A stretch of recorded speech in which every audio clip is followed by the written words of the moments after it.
My name is, when I was born, I was given the name Nuuchahnulth from my grandfather. I was born in Nootka, Canada, where my mother was working. And I don't remember the trip to home, which is Esquit Highways, where I'm from. So I was born in 1939. Living in Esquit, the first 5 years of my life was a very interesting part of my life, which I still think about today. There was no such a thing as ice boxes or anything dealing with preserving food in a unnormal way. So everything that we ate was right fresh. If we were picking clams, we had it fresh. We went out fishing for cod, we had it fresh, or salmon, or anything out of the sea, we had it right away. It was never ever, except for long jaws where it was hung up for 3 days, mainly because it has its own smell and taste, so you'd hang it for 2 or 3 days. So all my life I basically lived on nothing but seafood. I did not see any bacon or stew or meat stew, hamburger, chicken, nothing. It was all nothing but seafood. And we utilized the four seasons where different kind of foods came. So in the springtime, when the berries were starting to bloom, that's when we started having the chamas that we now call chamas, mostly huckleberries and blueberries. Those were the things that we ate quite a bit during the summertime. And there was a colored leaf that we used to eat quite a bit in Esquit.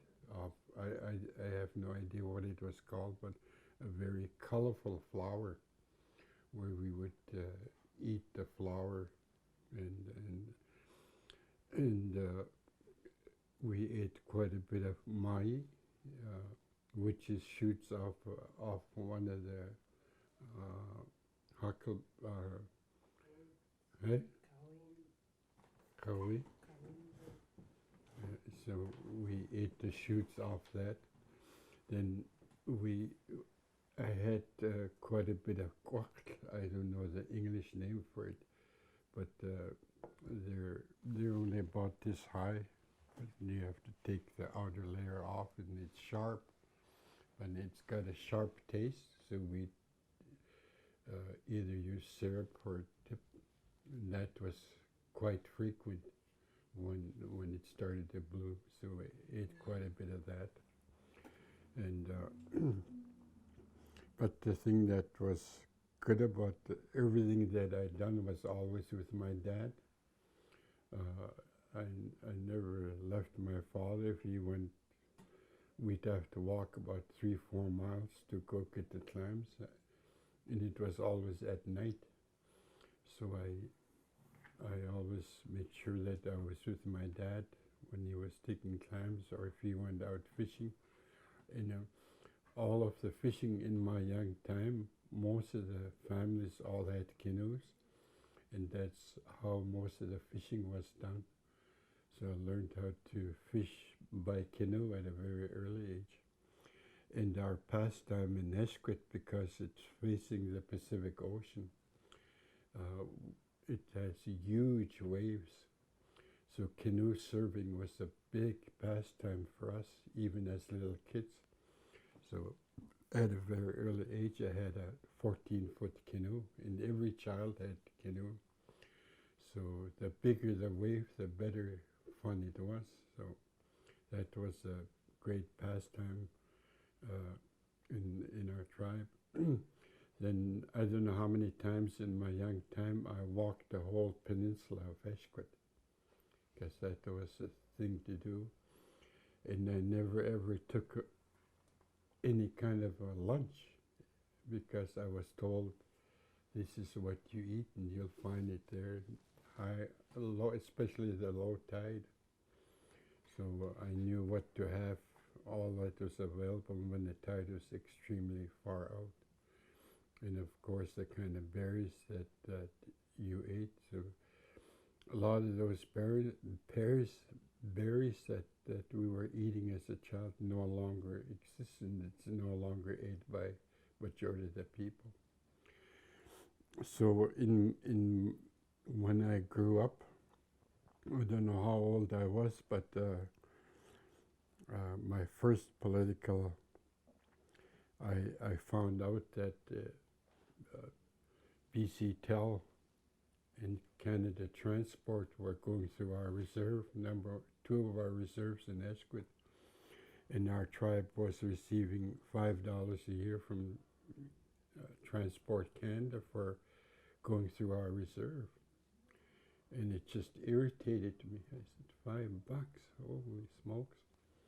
So I guess that's when my radical senses came to life. So I called them up and said, if you don't remove the road, we're going to damage it. And also they had a 10,000 gallon tank, diesel tank right on reserve, and they weren't even paying for that spot. So I told them I'd blow it up if they didn't take it out of the way. So BC Tel was paying us, I didn't know it was called BC Tel then, but they were paying our tribe $5 a year to go through our land. And I thought that was so ridiculous because the phone bills that our people were paying were much greater than that. So they eventually took it down. So at a very early age, I recognized the injustices that were being placed upon our people. So that's how I became active in the political world within Nuuchahnulth. I just had the privilege of once traveling in a boat that was called Mokwina, and it was a steamer where they were dropping off goods in whichever community they were up and down the coast. And they never offered staterooms to our people.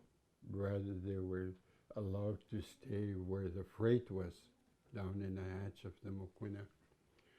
And what I noticed was that right away, I noticed that we were eating in different places than the non-Indians that were on the steamer. So I recognized that quite early. But one of the funny things about when I traveled, I was with one of my grandfathers, and placed in front of him when we were sitting down was a salad. And he looked at it and he said, "Muwachkos," and what he said was, "As if I'm a deer." So it was totally new to him to be served salad. So he thought was, oh, they're treating me like a deer. So that was experience in itself. I was in a residential school, Catholic residential school called CACA, was Christian Indian Residential School. And there was one day we decided to get together because there was a brother by the name of Brother Sampson. He was a extremely cruel man that was looking after the boys. And he was always picking on one or two of the boys that really no more fight in them. So one day we circled around him and said, if you touch that guy one more time, we're going to kill you. And I guess that was the very first time that we dealt with straightening somebody out that was mean for no reason, but just to show his manly side. And we found out after we stood up to him that he was like anybody else. So once we confronted him, his attitude really changed. That was good for us. So when I was 25, the chiefs had a meeting. I think it was in somewhere at Long Beach. The chiefs decided they were going to boycott the development of what is it called now, Long Beach? Well, Pacific Rim Park. The government had decided they were going to make it into a park without, which they didn't even consult the tribes that were around there, and decided, well, we're going to call it Pacific Rim Park. And the chiefs decided, well, let's go down to the beach tomorrow and demonstrate against. It didn't turn out that way. The only two people that showed up was Cecil Mack and myself. I never forget Cecil Mack, as he was committed to fighting injustice. So that was the first time we saw really serious injustice being done to our people dealing with Long Beach. And well, the two tribes get along now with, I suppose, with the government, because it stayed being called Pacific Rim Park. And I don't know where they got the rim for, just because it's beginning of the ocean, they decided to call it rim. And we thought that they should have taken a traditional name from those two tribes, but today it's called Pacific Rim Park. So we had a meeting in Tofino, and at that time, Department of Indian Affairs used to call the meetings, and call the tribes together. And we were meeting in Tofino, and this one day, a guy who became a great friend of mine, he got up, must have been about 2 o'clock in the afternoon, and he was really hostile. He said, why do we have to listen to Department of Indian Affairs talking about our own problems? He said, let's chase them out of here and talk about our own problems, how we can correct them. And that's when things became it started the movement of the politics moving for the tribes. When his name was Teddy Watts. I never forget, because things after that time, we started to get together more and more and started talking about the injustices that were being created. This is the ironic part. Under the government is organization called Department of Indian Affairs, who's to be there looking after our interests. But it was always them that we basically were fighting for, against all the time. Here was the government, which still exists to this day, that we used to end up fighting with people that were supposed to look after our interests. So I think that many of the leadership were born from that time, and said, hey, look, then we started to realize all the injustices that were happening amongst the First Nations.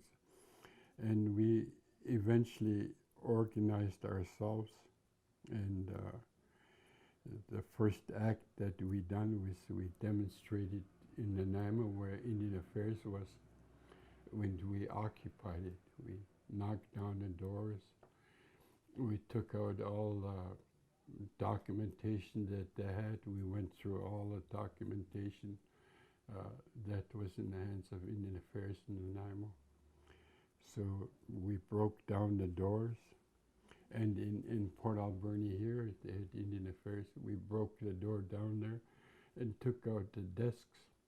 And that was the first time we set up the organization on Argyle Street. We were just across the street from where we broke into. And Indian Affairs knew that. Because they recognized their desks that were set up. So, and in my opinion, that was the only way that we could make things change, was to show some radicalization from our part. And I think they realized that we were serious, and things started to change slowly. The guy that I always thought was, the guy who was going to university, became an engineer, and he probably could have got the best job in the world under what he got educated under, an engineer. His name was George Watts from the Shad Reserve. He decided he was going to be part of whatever we were doing. And at that time, it was a great move for him, because with his educated mind and how we were to deal with government. So it took a bit of time. The first thing that we done, I never forget this meeting, we sat down and we said, why do our kids have to go to a residential school? There was one in Tinwis today, which was called Tinwis, and the other one was here. So those of us that were there at the meeting said, well, let's shut them down. And we sent 2 people to the reserves, which had kids here from up north. They went there to visit the parents. Look, this is what we're going to do. We're going to shut the school down. And which we done. It was with really no effort. And so George Watts and I went to see the Indian Affairs. I think his name was Larry White. And we went there to see him in Vancouver. And he said to George, what do you want? He said, I want to close the school down in Alberni. He said, when? Today. And the guy said, you got it. And I guess they had been planning for some time on how are they going to close the residential school down. So we, in fact, were a blessing for Indian Affairs for them to close that down. So once that happened, then we started organizing around how we're going to be represented, each of the tribes. So we had a couple of 3-4 field workers that were going to each of the tribes and reporting to them on how we were going to organize. So, and we had a lot, and we had a lot of support from elders, especially the elders that existed at that time. And there was support right across from young people, the women. We had one woman out of Yiklulet. She was one of the strongest Nuuchahnulth people. That was a great orator. Her name was Louise Roberts. And she played a very important role in helping us getting the movement going, because she was such a strong orator. To this day, I can still hear her speak, because she was such a strong speaker. And I always say lucky that I met her in my time, in my young days. Indian Affairs decided to call us West Coast District Council, which was under Indian Affairs. And by this time, we closed the school and we called a conference amongst all Nuuchahnulth people. The gymnasium was full. People from all 16 tribes came in big numbers. And so the discussion became, we don't want to use West Coast District Council as the head of us. So the question, what shall we call ourselves? After some long debate, an old gentleman by the name of Abel John, who was from Nuuchahnulth, stood up. And not a big spiel, but what he said was interesting.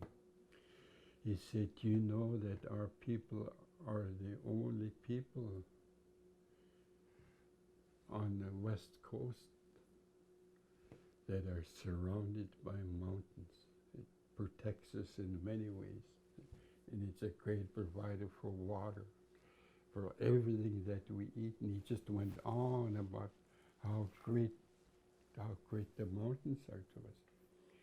He said, Nuuchahnulth.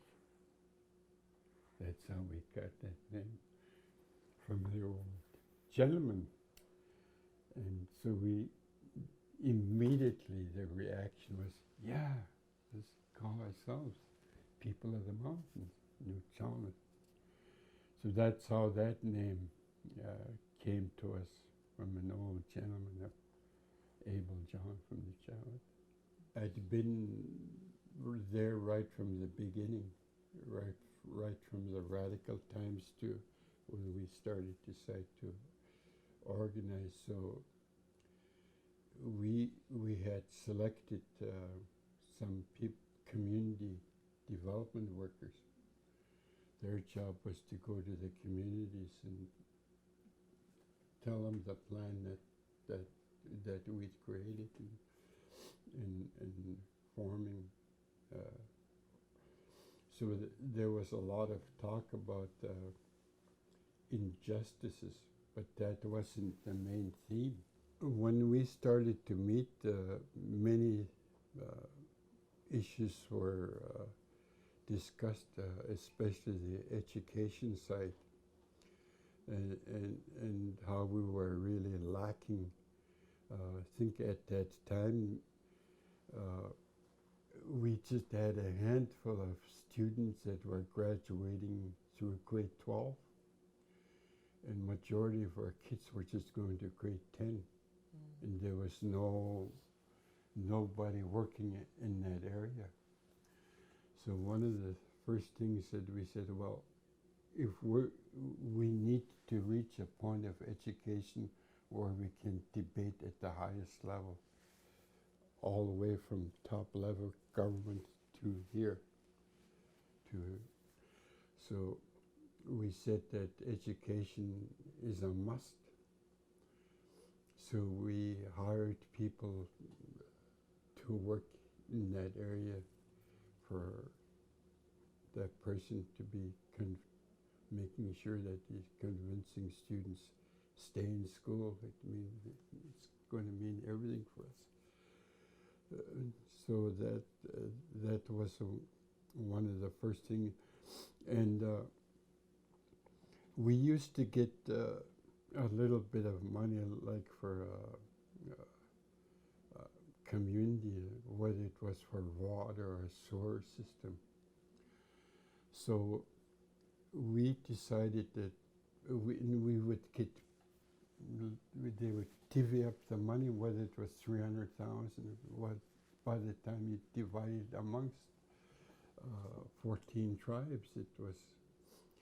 So there was a big project that was one of the tribes said, we got to do it better. We got to demonstrate what our people are about, what it means to help. And that's when the whole thing about us, the way our people were and how we should be. So we decided, let's all pool our money to help that tribe. Mm-hmm. So that's when that whole thing about, well, all that money went to the tribe. I think they were dealing with two things, sewer system and a water system, running water in the house. So that was quite that was one of the biggest, smartest decisions that we ever made, was based on the way our people were and the way we should be helping each other. So that was a big move for us. One of the things that we talked about was, well, how we're going to communicate. Then again, maybe Julie remembers, but when we chose how are we going to communicate, well, we gotta have, let's develop a paper. And what is it going to be called? Well, we said, oh, Yakhamis, which means Hashilsa. And that's how our paper got developed. Let's put in there everything that we're doing and what we're planning to do. And that paper really helped our people in terms of finding out what the central organization was doing. And so I think that not only helped, but we sent it across the country and sent it to Indian Affairs and the province and the United States. And so it really helped in terms of how we got the paper started, which still exists today. Mm-hmm. When we were talking about the health field, there was many examples used, and in my time I don't know if people remember when the Asiatic flu hit the Nuuchahnulth area. But I was 17 years old, living in Ihaddisset in a place called Queen's Cove. Oh, that community, except for 2 people, the whole community went down with the Asiatic flu. And I got it. And I was in bed for 30 days. And the disease was, you'd literally break out in a sweat. And as sick as my mother was, she'd get up, change the sheets, and then you would turn ice cold. That was a whole month, the whole community. So we had 2 people, I never forget, Moses Amos and Charles John. Those 2 guys kept cutting wood every day to make sure that the houses had heat. 2 out of the whole community. So we survived from those 2 men, but it was and that's when we said there was nobody there. We could go to the hospital in Esperanza, but there was no doctor came, no nurse, nothing. We said we got to change the system. We got to make sure that. So at first we were getting nurses that started to come into our communities, but we said, look, we got to do better than that. We got to make sure that some of our young people get back in or get into the nursing field, which was a difficult thing for people because we were not used to going away from home for long periods of time, which the nursing program takes several years to complete away from home. So that was quite a process. So in place of that, we ended up coming up with community health workers. I think that getting back to listening to the elders, I think me and a whole bunch of people, we could stand up and say, we achieved. Today there's some schools and some reserves. We had a really high graduating class. We've had now kids that have gone through university. And we now have almost all of the First Nations are looking after the settlements. They've got administrators and the whole office people that had to get some training. They're looking after their own affairs, which we always talked about. that we need to look after ourselves, to be accountable to ourselves, which was a big thing because people at Indian Affairs said were not accountable to us. So accountability became a really big issue.